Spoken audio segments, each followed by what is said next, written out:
Hi friends, അസ്സലാമലൈക്കും. എല്ലാവർക്കും ഇന്നത്തെ പുതിയൊരു വീഡിയോയിലേക്ക് വീണ്ടും സ്വാഗതം. എല്ലാവർക്കും സുഖമാണെന്ന് വിചാരിക്കാണ് കേട്ടോ. അപ്പം ഇന്ന് ഞാൻ വന്നിരിക്കുന്നത് പച്ചരി വെച്ചിട്ട് നമുക്ക് മധുരമൊന്നുമില്ലാതെ എണ്ണയിലൊന്നും പൊരിച്ചെടുക്കാത്ത നല്ലൊരു കടിയാണ് കേട്ടോ ഉണ്ടാക്കിയെടുക്കുന്നത്. അതപ്പോൾ എങ്ങനെ ചെയ്യണം എന്നുള്ളത് നോക്കാം. അപ്പം ഞാനിവിടെ 1.5 കപ്പ് പച്ചരി വെള്ളത്തിലിട്ട് വെച്ചിരുന്നു. അത് നല്ല പോലെ കഴുകിയിട്ട് ഞാനിതാ മിക്സിൻ്റെ ജാറൊക്കെ ഇട്ട് കൊടുക്കണം. അപ്പോൾ വെള്ളത്തിലിട്ടുന്ന സമയത്ത് തന്നെ 2-3 പ്രാവശ്യം കഴുകിയിട്ടാണ് വെള്ളത്തിലിട്ട് വെച്ചിരിക്കുന്നത്. പിന്നെ ഞാൻ 2-3 പ്രാവശ്യം കൂടി ഒന്നും കൂടി കഴുകിയെടുത്ത് കണ്ട. അപ്പോൾ റേഷൻ കടയിൽ നിന്ന് കിട്ടിയ പച്ചരിയാണ് കേട്ടോ.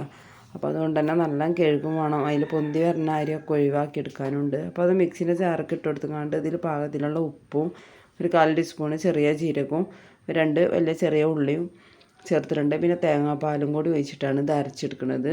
അപ്പോൾ ഉപ്പ് പാകത്തിന് വേണം കേട്ടോ. അപ്പോൾ അത് മധുരം ചേർക്കാത്തതിന്, മധുരം ഉള്ളതാകുമ്പോൾ കുറച്ച് ഉപ്പ് മതിയല്ലോ. അപ്പോൾ ഞാനിതാ ഒന്ന് അരച്ചെടുത്തുകൊണ്ട് ഒരു പാത്രത്തേക്ക് ഒഴിച്ചു കൊടുത്തിട്ടുണ്ട്. പിന്നെ ഞാൻ ഇട്ട് കൊടുത്തിട്ടുള്ളത് എള്ളാണ് കേട്ടോ. അത് വറുത്ത എള്ളാണ്. അത് 1/2 ടീസ്പൂൺ അതും ചേർത്ത് കൊടുത്തിട്ടുണ്ട്. ഒരു 2 ടേബിൾ സ്പൂണ് തേങ്ങ ചിരകിയതും ചേർത്ത് കൊടുത്തു. അപ്പോൾ തേങ്ങ അതിൻ്റെ കളറ്, അപ്പോൾ തേങ്ങ ചിരകിയപ്പോൾ അതിൻ്റെ അടി എത്തിയെന്ന് കേട്ടോ. അതുകൊണ്ടാണ് കളർ അങ്ങനെ ആയത്. അപ്പോൾ ചിരകി തരുമ്പോൾ അങ്ങനെ കുറച്ച് കളർ വരും. അപ്പോൾ അതെല്ലാം കൂടി നന്നായിട്ടൊന്ന് മിക്സ് ചെയ്തെടുത്തതിന് ശേഷം ഒന്ന് തിളച്ച വെള്ളം കുറച്ച് ഒഴിച്ച് കൊടുത്തിട്ടുണ്ട് കേട്ടോ. 1/2 കപ്പ് വെള്ളം ഒഴിച്ച് കൊടുത്തുകൊണ്ട് ഇതുപോലെ ഒന്ന് ഇളക്കിയെടുക്കുക. അപ്പോൾ ഈ ദോശമാവിൻ്റെ പരുവത്തിലാണ് കേട്ടോ മാവിൻ്റെ ലൂസ്. അപ്പോൾ അരിക്കനുസരിച്ചിട്ടാണ് വെള്ളത്തിൻ്റെ അളവും എടുക്കുക. അപ്പോൾ ഞാൻ അരിൻ്റെ മുകളിൽ നിൽക്കുന്ന വിധത്തിലാണ് തേങ്ങാപ്പാൽ ഒഴിച്ചിട്ട് അരച്ചെടുത്തത്. പിന്നെ ഞാൻ 1/2 കപ്പ് വെള്ളം കൂടി തിളപ്പിച്ചും കൊണ്ട് ഒഴിച്ച് കൊടുത്തിട്ടാണ്. പിന്നെ ഞാനിതാ കുക്കർ വെച്ച് കൊടുത്തിട്ടുണ്ട്. അതിലേക്ക് ഒഴിച്ച് കൊടുക്കുന്നത് വെളിച്ചെണ്ണയാണ് കേട്ടോ. അപ്പോൾ കുറച്ച് വെളിച്ചെണ്ണ ഒഴിച്ച് കൊടുത്താൽ മതി. ഇതുപോലെ നമുക്ക് അടിയിലൊന്ന് ഒഴിച്ച് കൊടുത്തതിന് ശേഷം ചെറിയ ഉള്ളി അരിഞ്ഞാണ്ട് അതിലേക്ക് ഇട്ട് കൊടുക്കുക കേട്ടോ. അപ്പോൾ ഞാനൊരു 3-4 ചെറിയ ഉള്ളി അരിഞ്ഞിട്ട് ഇട്ട് കൊടുത്തിട്ടുണ്ട്. ഒന്ന് മൂപ്പിച്ചെടുക്കുക. പിന്നെ അതൊന്ന് മൂത്തിട്ട് കളറ് മാറുന്ന സമയത്താണ് മാവ് ഒഴിച്ച് കൊടുക്കേണ്ടത്. അപ്പോൾ കുക്കർ നന്നായിട്ട് ചൂടായ സമയത്ത് ഇതുപോലെ മാവൊക്കെ ഒന്ന് ഒഴിച്ച് കൊടുക്കുക. അപ്പോൾ എള്ളൊക്കെ വേണ്ടാന്നുണ്ടെങ്കിൽ ഒഴിവാക്കട്ടെ. അപ്പോൾ എള്ളും കൂടി കടിക്കുമ്പോൾ നല്ലൊരു രുചി ഉണ്ടാവും, അത് വിചാരിച്ചിട്ടാട്ടോ. അപ്പോൾ തേങ്ങ ചേർത്ത് കൊടുക്കുന്നതും തേങ്ങേൻ്റെ പാലുണ്ടായാലും തേങ്ങ അങ്ങനെ ചേർക്കുമ്പോൾ നല്ലൊരു രുചി ഉണ്ടാവും. അപ്പോൾ വിസിലൊക്കെ ഉണ്ട് ഊരെടുത്തതിന് ശേഷം കുക്കറൊക്കെ ഒന്ന് അടച്ച് വെച്ച് കൊടുത്തിട്ടുണ്ട്. ഒരു 15 മിനിറ്റ് നേരം ആവുമ്പോൾ അതിൽ നമുക്ക് ഇതിൽ കൂടെ കൂടുതലായിട്ട് ഇങ്ങനെ ആവി പൊങ്ങി വരുമ്പോഴാണ് കേട്ടോ ഗ്യാസ് ഓഫ് ആക്കേണ്ടത്. അപ്പോൾ ലോ ഫ്ലെയിമിലിട്ടിട്ട് ഞാനൊരു 15 മിനിറ്റ് നേരം കൂടി വേവിച്ചെടുത്തിന്ന്. അപ്പോൾ അത് നല്ല ആവി പോണ്ടിട്ട്. അപ്പോൾ ഞാൻ ഗ്യാസൊക്കെ ഒന്ന് ഓഫാക്കി. പിന്നെ ഞാൻ പെട്ടെന്ന് തന്നെ തുറക്കാൻ നോക്കിയിട്ട് അപ്പോൾ ഇത് ഇങ്ങനെ ഇതിൻ്റെ വെന്തുക്കണമെന്നുള്ളത് അറിയേണ്ടതാണ്. ഇതിൽ ഇങ്ങനെ തിങ്ങിയിട്ട് ഇങ്ങനെ ആവി ഇങ്ങനെ പോയിക്കൊണ്ടിരിക്കും. അപ്പോഴാണ് ഇത് ഓഫാക്കേണ്ടത്. അപ്പോൾ ഞാനിത് വല്ലാതെ ചൂടാറാനൊന്നും നിൽക്കാതെ തന്നെ പെട്ടെന്ന് എടുക്കാമെന്ന് വിചാരിച്ച്.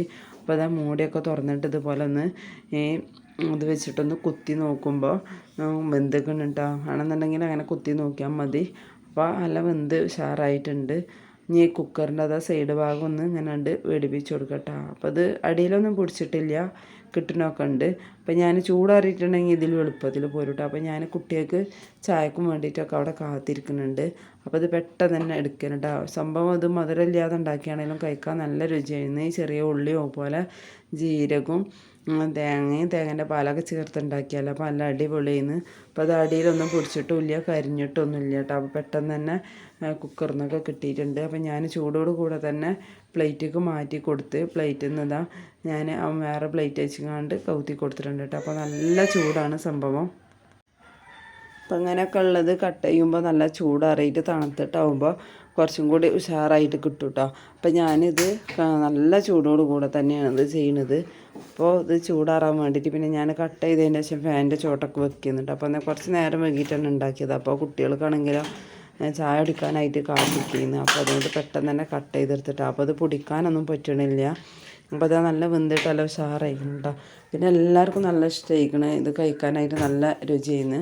മധുരമില്ലെങ്കിൽ എന്താ അടിപൊളിയെന്ന് കേട്ടോ. അപ്പോൾ ഇതുപോലെ പച്ചരിയൊക്കെ വെച്ചിട്ട് ഇതുപോലൊക്കെ ഒന്ന് ഉണ്ടാക്കി നോക്കുക. അപ്പോൾ എണ്ണയിൽ പൊരിച്ചെടുക്കാതെയും അതുപോലെ മധുരമൊക്കെ ഒന്ന് കഴിക്കാൻ പറ്റാത്തവർക്കൊക്കെ ഉണ്ടെങ്കിൽ ഇതുപോലൊക്കെ ഉണ്ടാക്കിയാൽ എല്ലാവർക്കും നല്ല ഇഷ്ടപ്പെടും. അപ്പോൾ ഇന്നത്തെ വീഡിയോ ഇത്രേ ഉള്ളൂ. എല്ലാവർക്കും ഇഷ്ടമായി എന്ന് വിചാരിക്കാൻ കേട്ടോ. ഇഷ്ടമാവുകയാണെങ്കിൽ ലൈക്ക് ചെയ്യാനും അഭിപ്രായങ്ങളൊക്കെ കമൻറ്റ് ചെയ്യാനും അതുപോലെ സബ്സ്ക്രൈബ് ചെയ്യാതെ കാണുന്ന പുതിയ കൂട്ടുകാരൊക്കെ ഉണ്ടെങ്കിൽ ഒന്ന് സബ്സ്ക്രൈബ് ചെയ്യാനൊന്നും മറക്കരുത്. അപ്പോൾ ഇൻഷാ അല്ലാഹ് അടുത്ത വീഡിയോയിൽ കാണാം. അതുവരെ എൻ്റെ എല്ലാ കൂട്ടുകാർക്കും അസ്സലാമു അലൈക്കും.